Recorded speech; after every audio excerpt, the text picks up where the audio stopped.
بسم اللہ الرحمن الرحیم۔ السلام علیکم ناظرین۔ اگر میاں بیوی کا کسی بات پر اختلاف ہو جائے اور اس کی وجہ سے ناراضگی ہو جائے تو بیویوں کا یہ خیال ہوتا ہے اور وہ یہ سوچتی ہیں کہ اگر وہ شوہر کو ہم بستری کے لیے قریب نہیں آنے دیں گی تو ان کا شوہر مجبور ہو کر منتیں کرے گا اور وہ پھر اپنی بات جس بات پر ناراض ہوئی تھی وہ منوا لیں گی۔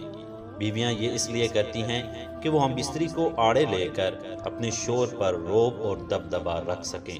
شوہر کو ہم بستری سے منع کرنے پر نقصان دونوں کا ہوتا ہے، لیکن زیادہ نقصان بیوی کو ہوتا ہے۔ یہ جاننے کے لیے کہ ہم بستری نہ کرنے سے بیوی کو کیا نقصان ہوگا، آپ سے گزارش ہے کہ اس ویڈیو کو پورا دیکھیں۔ موضوع پر بات کرنے سے پہلے ایک حدیث کا مفہوم دیکھ لیتے ہیں۔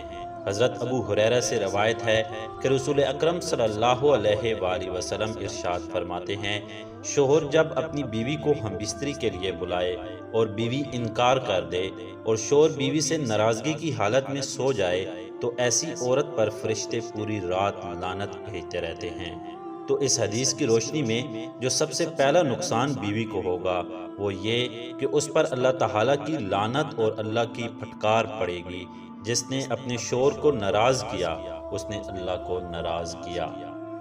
گھریلو مسائل کو آڑے لے کر شوہر سے ناراضگی کا اظہار کر کے شوہر کو ہم بستری نہ کرنے دینے کا دوسرا نقصان جو بیوی کو ہوگا وہ بہت بڑا ہے۔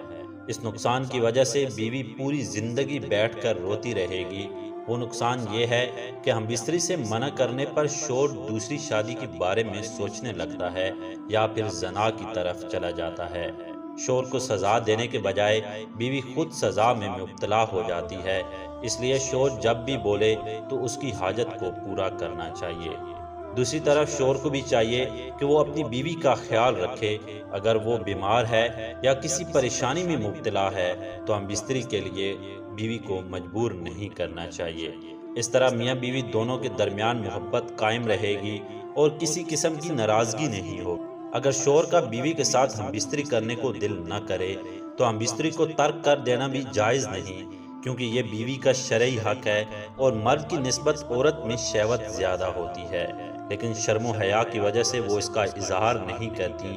ایک روایت میں ہے کہ عورت کی شہوت مرد کی شہوت سے 99 درجے زیادہ ہوتی ہے، لیکن اللہ تعالیٰ نے ان پر شرم و حیا غالب فرما دی ہے۔